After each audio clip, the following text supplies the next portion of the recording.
Welcome back to Weather for Weather Geeks, Monday evening. The first day of school for many today. Not every district, of course. Some districts start middle of this week. Some maybe not till next week, but some kids started school today, and it was a decent enough first day of school weather-wise. A little on the warm and humid side, that is for sure. Here's a map showing the departures from average across the Northeast and the Great Lakes and the Ohio Valley today. Easy to see where there were clouds and even a little precipitation today. We had below average temperatures from about the Appalachian, or the Allegheny front, I should say, on east. And then west of the Allegheny front and into western PA and Ohio, just about everyone was at least a couple of degrees warmer than average today. At the Youngstown Warren Airport, we did 83 this afternoon, which was our forecast, so we did nail that. Our average is 80. Very seasonable day overall today. 58 is our average low, and that's where we were just a little after 6 o'clock this morning. All right, really noticeable yesterday, but even during some parts of today it seemed real hazy. Of course, wildfires continue to be a big problem across parts of the northwestern U.S. and out into parts of Canada, and this smoke has been guided by the jet stream south and east at times over the last couple of days, and it was really noticeable yesterday. Today, even still some haze in the air across our region due to that high altitude, somewhat diffuse wildfire smoke. All right, I'm recording this video at about 7:15. At that point, the dew point was in the upper 60s. Look at Cincinnati. Yuck! 74-degree dew point in southwest Ohio, northern Kentucky. Very, very humid air pushing north and east. And along the leading edge of that very humid air, our air is humid, but the very humid air is to the south and west.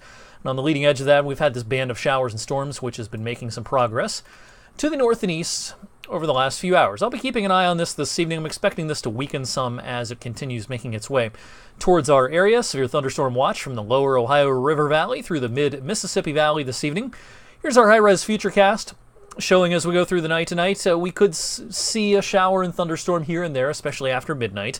And tomorrow, as a lot of people head off to work and some head off to school, it is going to be possible that we see a shower and thunderstorm in some spots. Now, of course, we don't want severe weather tomorrow, and any rain that we see in the morning is good news in that it will inhibit the atmosphere from becoming more unstable as we get into the afternoon. If we start the day with clouds and damp weather and the clouds hang around for a while, that will help keep the atmosphere from getting as ramped up as it could. But nonetheless, tomorrow's a day to be weather aware for sure, because we have an unstable air mass. We have a cold front, a strong cold front heading our way. This is really our first strong cold front we've had for quite some time. Our first strong late summer cold front, really. Now, as we get into the afternoon tomorrow and this front approaches, scattered showers and storms will be around.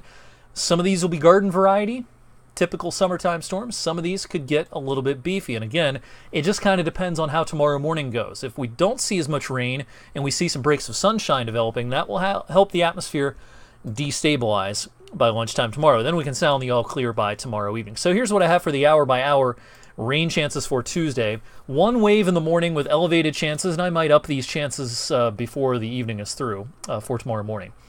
Then probably a midday lull. And then with the approach of our cold front in the afternoon, that's overall when the highest chances of rain probably will be. This is where the Storm Prediction Center has the risk categories tomorrow. The yellow color, slight risk, and we haven't had a slight risk here in a while. That's kind of one of the middle categories. Generally means scattered severe storms a possibility. They tend to be fairly short-lived and not necessarily all that widespread. Again, this is kind of one of the middle categories. We have a lot of days with a low-end risk in the darker green. We have fewer days in the yellow, and then we don't have that many days with an enhanced risk and above. A couple a year, maybe. Slight risk, we probably, on average, 6 to 8 days per year have that risk category, maybe 10. So we do see that, but not as often as the lower categories, of course. The main threats tomorrow would be wind damage and a secondary threat, hail. I'm not real concerned about real big hail, but wind damage would be, I would think, the number one concern with our storms. And I have the window where it's most likely from 1 to 6 p.m. For tomorrow. That's when I think it'll be most active. That's when I think the highest risk is for severe weather. But again, there can be showers and storms at any point before that. In addition to the wind threat, it's going to be really humid tomorrow. A lot of atmosphere from the ground up several layers. With a very juicy atmosphere overhead, these storms can produce a lot of rain. Now, thankfully, they're going to be moving. There's enough steering current in the atmosphere tomorrow that they're not just going to park and drop a few inches of rain and in an hour like we had in the Boardman area about 10 days ago. That's not what I'm expecting, but even though they may only linger over your location for 10 minutes, it could be a pretty intense 10 minutes with some tropical downpours. So that's going to be a concern for tomorrow afternoon for sure. Now again, the instability tomorrow, the buoyancy of air parcels, will depend greatly on the conditions tomorrow morning. If it rains off and on throughout the morning, that's going to help us out in the afternoon. It's going to keep the atmosphere a little more stable than it would otherwise. But even if we don't see that much in the way of sun and it rains some, I think the atmosphere can still get a little bit unstable as we go into the second half of the day. Again, with all this moisture around, you just need a little bit of sun to really get the atmosphere boiling. It's such a juicy atmosphere overhead tomorrow. The instability drops quickly as we go into the evening. And then after that, wow, it's not exactly going to be like Halloween, but a little bit of a taste of fall in the air on Wednesday. It's going to feel a lot different. It's going to be breezy. It's going to be pretty cloudy. There's going to be showers and sprinkles around. I have 73 in the forecast. I wouldn't be surprised if that's too high. And even if the mercury does get to 72 or 73 on Wednesday, it's not going to feel that warm, especially when it's raining.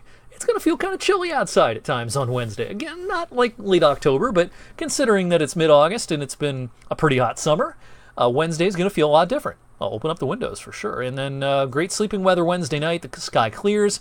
And beautiful couple of days coming up Thursday and Friday. High school football season gets underway with a handful of games Thursday night. And then a bigger night Friday night. And the weather looks absolutely sensational. Look at these dew points. Delicious. Deliciously dry air for a few days. Wednesday, Thursday, and Friday. The dew points start to come up Saturday. And then we get into what I've been talking about for a while now.